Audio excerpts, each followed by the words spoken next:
राधे राधे दोस्तों हमारे चैनल में आप सभी का स्वागत है। आप सभी जानते हैं कि 16 अगस्त 2025 को कृष्ण जन्माष्टमी बहुत ही धूमधाम से हमारे देश में मनाई जा रही है। दोस्तों, आप सभी जानते हैं कि भाद्रपद कृष्ण अष्टमी तिथि को घनघोर अंधेरी रात को रोहिणी नक्षत्र में मथुरा के कारागार में वसुदेव की पत्नी देवकी के गर्भ से भगवान श्री कृष्ण ने जन्म लिया था। यह तिथि उसी शुभ घड़ी की याद दिलाती है और सारे देश में बड़ी धूमधाम से इस त्यौहार को मनाया जाता है। दोस्तों, गली मोहल्ले में आप देखेंगे तो छोटे छोटे बच्चे, लड़कियां राधा बनती हैं, लड़के कृष्ण बनते हैं। दिन भर भजन कीर्तन होता है। महिलाएं कृष्ण भगवान जी के भक्त सभी उपवास रखते हैं, व्रत करते हैं। दोस्तों, रात को 12 बजे उनका जन्म दिवस मनाया जाता है। दोस्तों, 12 बजे रात को खीरा काटने का प्रथा है। क्या होता है कि खीरा को के अंदर से बीज को निकाल दिया जाता है और कृष्ण भगवान जी की बाल गोपाल की मूर्ति उसके अंदर रख दी जाती है। और जब 12 बजता है तो कृष्ण भगवान जी को खीरा से बाहर निकाल दिया जाता है और डंठल वाला खीरा होता है। इसलिए दोस्तों कि कहा जाता है कि माँ के गर्भ से जब बच्चे का जन्म होता है तो माँ और बच्चे के बीच में एक नाल होता है, उसको काट करके ही संतान को उनसे अलग किया जाता है। इसीलिए खीरा का जो डंठल होता है उसको काट दिया जाता है। दोस्तों, और उसके बाद जो खीरा होता है प्रसाद के रूप में आप उसको सुबह ग्रहण कर सकते हैं, या जिनका संतान नहीं हो रहा है, डंठल की तरफ से कटा हुआ खीरा उनको खिला दीजिए। तो ऐसा मान्यता है, ऐसा माना जाता है कि उसको संतान की प्राप्ति होती है। तो चलिए दोस्तों, अब हम जानेंगे कृष्ण भगवान जी के जन्म की कथा। दोस्तों, आप सभी जानते हैं कि द्वापर युग में भोजवंशी राजा उग्रसेन मथुरा में राज्य करता था। उसके आतताई पुत्र कंस ने उसे गद्दी से उतार दिया, यानी कि पुत्र ने अपने ही पिता को गद्दी से उतार कर स्वयं मथुरा का राजा बन बैठा। दोस्तों, कंस बहुत ही अत्याचारी था, निर्दयी था, उसमें दया नाम की कोई चीज नहीं था। वे लोगों के साथ बहुत ही अत्याचार वाला व्यवहार किया करता था। प्रजा बिल्कुल भी उससे खुश नहीं थी। दोस्तों, उसकी एक चचेरी बहन थी जिसका नाम था देवकी।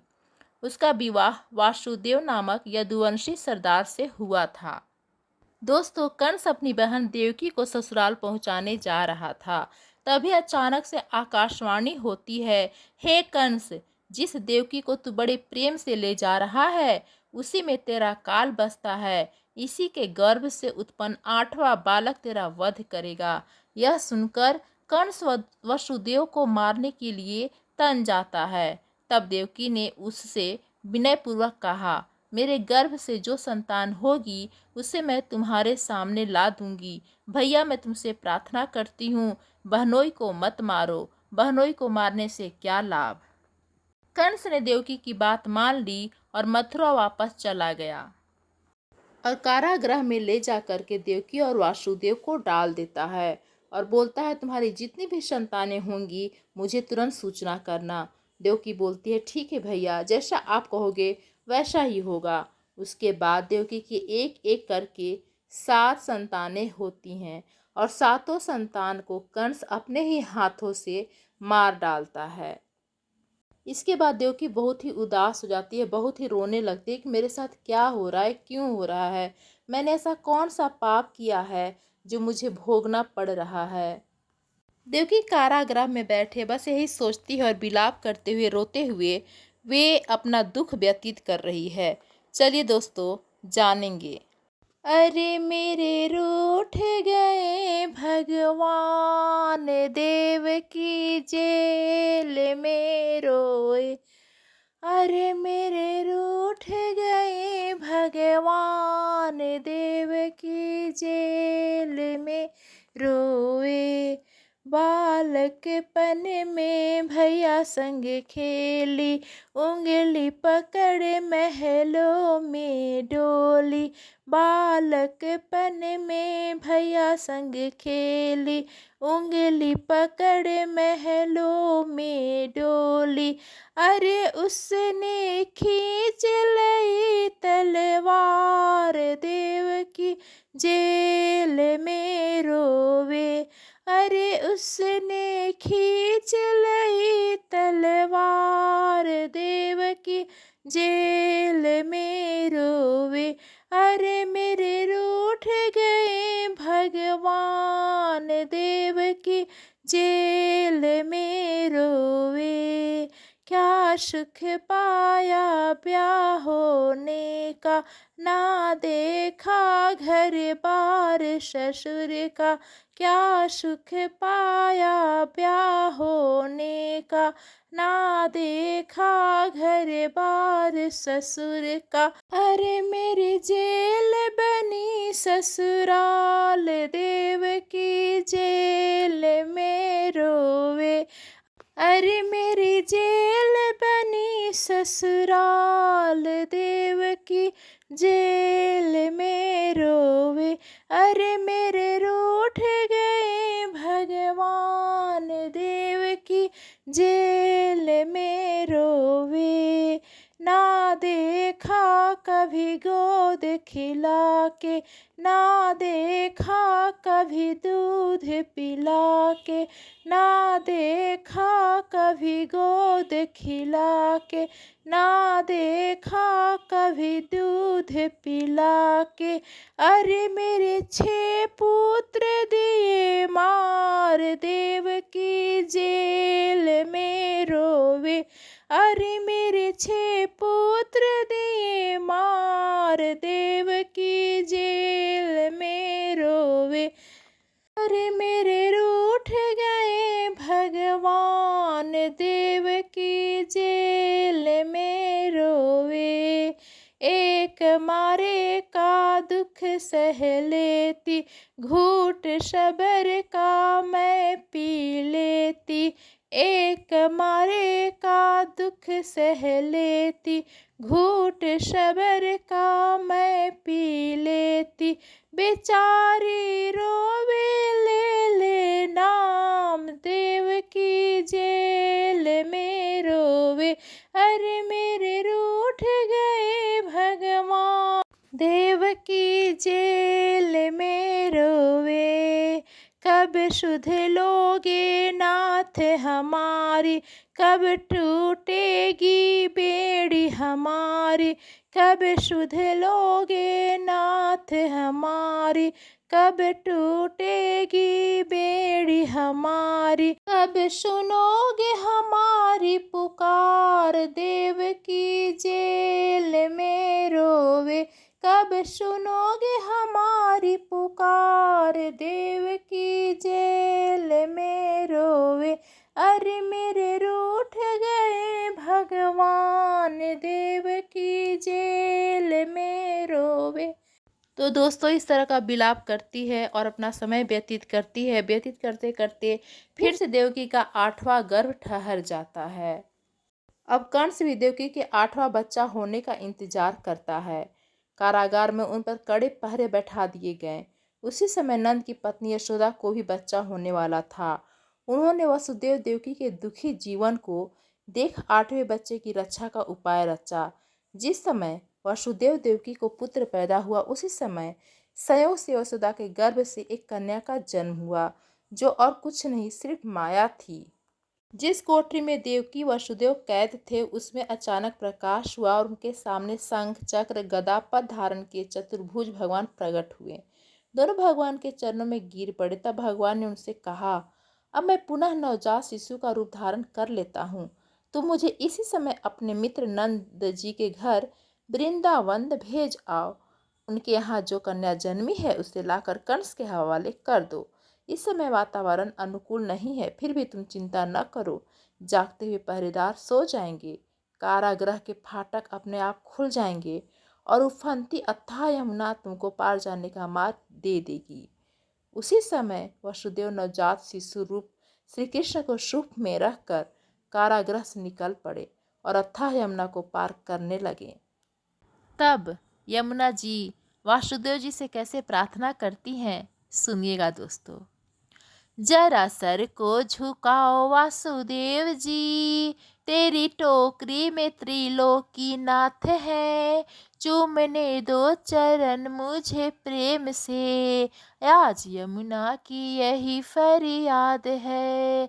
जरा सर को झुकाओ वासुदेव जी, तेरी टोकरी में त्रिलोकी नाथ है।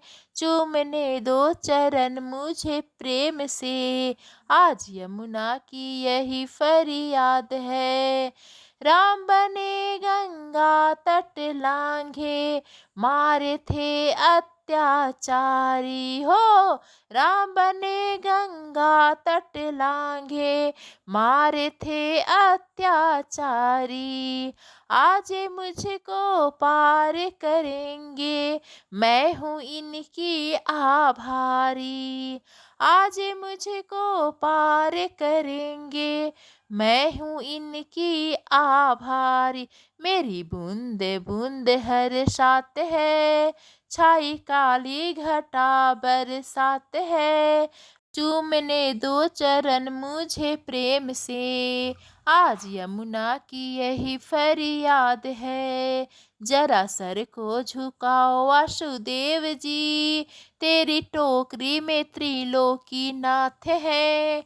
चूमने दो चरण मुझे प्रेम से, आज यमुना की यही फरियाद है। यमुना जी का धीरज टूटा, उमड़ उमड़ कर आई है।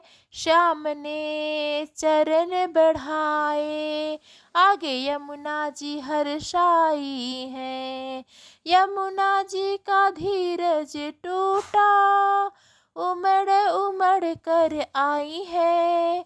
श्याम ने चरण बढ़ाए, आगे यमुना जी हर्षाई है। चरणों को लगाई लीनो मात है, प्रभु प्रेम से धरो सिर पे हाथ है। चरणों को लगाई लीनो मात है, प्रभु प्रेम से धरो सिर पे हाथ है। चूमने दो चरण मुझे प्रेम से, आज यमुना की यही फरियाद है। जरा सर को झुकाओ वासुदेव जी, तेरी टोकरी में त्रिलोकी नाथ है। चूमने दो चरण मुझे प्रेम से, आज यमुना की यही फरियाद है। चूम लिए प्रभु के चरणों को, मन ही मन में नमन किया है। चूम लिए प्रभु के चरणों को, मन ही मन में नमन किया है। वासुदेव जी गोकुल पहुँचे, खुद ही रास्ता बना दिया। वासुदेव जी गोकुल पहुँचे, खुद ही रास्ता बना दिया। दोनों जग में हुई प्रभात है, अब डरने की ना कोई बात है। चूमने दो चरण मुझे प्रेम से, आज यमुना की यही फरियाद है। जरा सर को झुकाओ वासुदेव जी, तेरी टोकरी में त्रिलोकी नाथ है। चूमने दो चरण मुझे प्रेम से, आज यमुना की यही फरियाद है। इसके बाद वासुदेव जी नवजात शिशु को लेकर के नंद जी के घर पहुँचे। वहाँ उन्होंने नवजात शिशु को यशोदा के साथ सुला दिया और कन्या को लेकर मथुरा आ गए और कारागृह के फाटक अपने आप बंद हो गए। अब कंस को सूचना मिली कि वसुदेव देवकी को बच्चा पैदा हुआ है। उसने बंदी गृह में जाकर देवकी के हाथ से नवजात कन्या को छीनकर पृथ्वी पर पटक देना चाहा, परंतु वह कन्या आकाश में उड़ गई और वहां से कहा, अरे मूर्ख, मुझे मारने से क्या होगा? तुझे मारने वाला तो वृंदावन में जा पहुंचा है, वह जल्द ही तुझे तेरे पापों का दंड देगा। तो दोस्तों, ये थी कृष्ण भगवान जी के जन्म की कथा। अब उधर यशोदा मैया के घर में कृष्ण भगवान जी का जन्म हो चुका है और बहुत ही धूमधाम से लोग खुशियाँ मना रहे हैं और सोहर गीत गा रहे हैं। तो चलिए कृष्ण भगवान जी के जन्म की खुशी में हम एक सोहर गीत प्रस्तुत करते हैं। जन्मे है कृष्ण कन्हैया गोकुल में, बाजे बधैया हो। जन्मे है किशन कन्हैया गोकुल में बाजे बधैया हो। देवकी के जन्मे कन्हैया गोकुल में बाजे बधैया हो। जन्मे है किशन कन्हैया गोकुल में बाजे बधैया हो। जन्मे है किशन कन्हैया गोकुल में बाजे बधैया हो। नंद मगन मन मोतिया लुटावे, नंद मगन मन मोतिया लुटावे, रानी जसोमती झुलना झुलावे, रानी जसोमती झुलना झुलावे। देखो बाज रही घर घर सहनैया गोकुल में बाजे बधैया हो।